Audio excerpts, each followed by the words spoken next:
Hello everyone, my name is Moji. You're watching a Bitcoin Bubble News channel. And this video's point is to say, when everyone says banana, when is the banana zone, I'm going to show you that I believe it will happen, and I believe Solaro will lead it. As I've told you before, you need to be patient.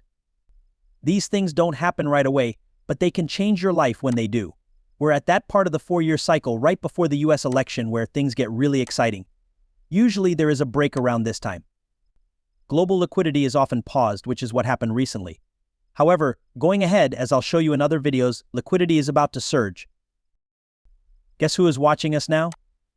Robert Kiyosaki is the author of the best-selling book Rich Dad, Poor Dad. We'd like to thank everyone who has trusted us. We read all of your comments, and the best part is that it's free. If you sign up now, you'll get all the new information for free. Stay ahead of the trends instead of just following them. Sign up for Bitcoin Zella today and enjoy the new edge. Raoul, co-founder and chief difference officer of Real Vision, talks about the price action in Solana and why it might be hitting the banana zone in today's video. Raoul gives helpful advice on what investors should do next based on charts and data from his work at Global Macro Investor. There are a lot of interesting things going on at the same time that liquidity is about to rise. Solana had some very important news to share. If you remember, there were two things about Solana that I really liked besides the fact that a lot of companies are building on it. This is a great network. They're telling the right story. They want a lot of people to use their coins in stores. We've seen meme coins before, but there were two big things about this one that really interested me. NFT compression was one of them. This means that NFTs can be used for a variety of things, like tickets or even derivative contracts. Large-scale NFTs were made possible by compressed NFTs at a low cost. When it went off, it really pushed me over the edge and maybe all in on Solana. Now, 90% of my crypto holdings, or 100% of my liquid net worth, are in Solana. It may be silly to sell with you, but I think market concentration is the right way to go when everything is linked because of the everything code.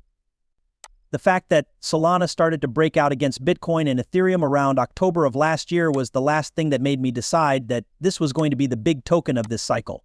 Then we got more news this week about 1zk compression. Zero-knowledge compression, ZK compression, is what it does to let the Solana chain grow very quickly. Okay, that's very important. It also ties in with FireDancer, which was the other big one. Up to 1 million TPS is possible with FireDancer, which is the highest possible TPS. When you put 1 million TPS with compressed NFTs and then a whole chain of compressed, you have the fastest and most flexible blockchain in the world, which I think is important for wide use. Blink was the next part of that. Blink was a step towards wide use because it lets you embed code that can show up on any Web2 site and let you make deals in Solana. It gives people a huge amount of power because now any website can do that. You don't really need to add a new wallet for each experience or send them to a different homepage to complete a task. You can do it on a third-party website or right on social media. That means you're giving people more ways to use this environment. I believe it is very strong. What investors are willing to risk to go up because the cost of capital is going down and liquidity is going up. This is good for high-growth assets. So when there is more money in circulation, demand usually goes up, which is good for Bitcoin and other cryptocurrency. But if inflation in the US seems to be under control, why isn't the coin market responding positively? The Federal Reserve of the United States keeps a close eye on inflation in the job market and the value of the dollar so that it can change its policies as needed. When inflation is close to the goal, interest rates can be lowered and liquidity is injected by giving banks the money they need, especially when the economy is showing signs of weakness. This trend, called expansional, makes assets with fixed incomes less appealing. The latest numbers from the Federal Reserve's favorite inflation indicator show that inflation slowed down in May. During this time, price increases were the slowest they had been since March 2021. This was the first time in this economic cycle that inflation went above the Federal Reserve's goal of 2%. Economists predicted that the core personal consumption expenditures (PCE) measure, which doesn't include food and energy costs, would rise by 2.6% year over year in May. The head of the San Francisco Federal Reserve, Mary Daly, said something to Andrew Ross Sorkin of CNBC in an interview. It's good news that monetary policy is working because inflation is slowly going down. The U.S. Bureau of Economic Analysis also said that personal income rose by 0.5% each month, which was more than the expected 0.4% rise. But consumer spending went up by 0.2%, which was a little less than the 0.3% increase that was predicted. Earlier this year, buyers in the market thought that interest rates would go down at least 3 times.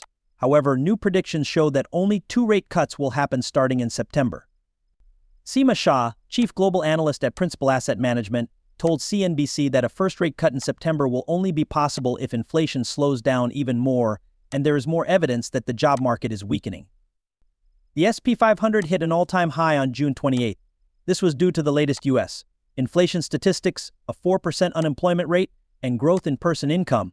Still, the world's coin market is worth less than it was on March 14, 2024, when it was at its biggest. Even gold, which is often thought of as a hedge, is only selling 5% below its all-time high for May 20th. Let's look at the graphs because they show what?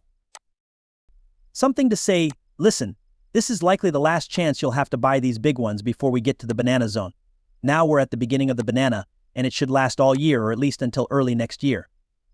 There will be changes to the plan, and I'm not always right, but let me show you what's going through my mind. So if I show you my screen, the Sonata chart is a perfect wedge design. I shared this on social media and talked about how great it is. So that was the last retest. 3 tests of the lower trend line and 3 tests of the upper trend line.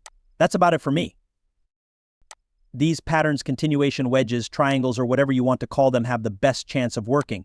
I don't have to get into the specifics of how pennants work. I'm just saying that anything that looks like a wedge is a wedge. That looks like a wedge to me. When it breaks the top, it speeds up, but things get really interesting from the bottom. We also find it interesting that when assets reach very low volatility, they often turn around and go back to higher volatility. This is something we look at Blomac Investor. In crypto, markets with low volatility tend to go down, while markets with high volatility tend to go up. It seems that every time Solana falls below this 50 mark in the last 30 days, it tends to go back up.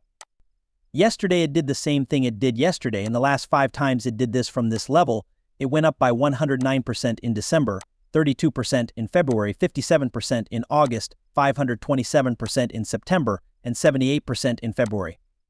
It's a strong signal that I really like. Now, the same pattern can be seen on Bitcoin. The good thing about Bitcoin is that its price history is longer, so every time it's had volatility close to 20%, Bitcoin, which is more stable, has bounced off of it big time.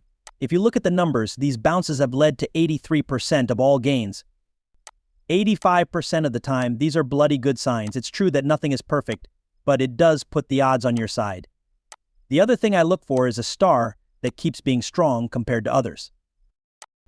It's important to understand that this is Solana versus Bitcoin. It keeps getting stronger.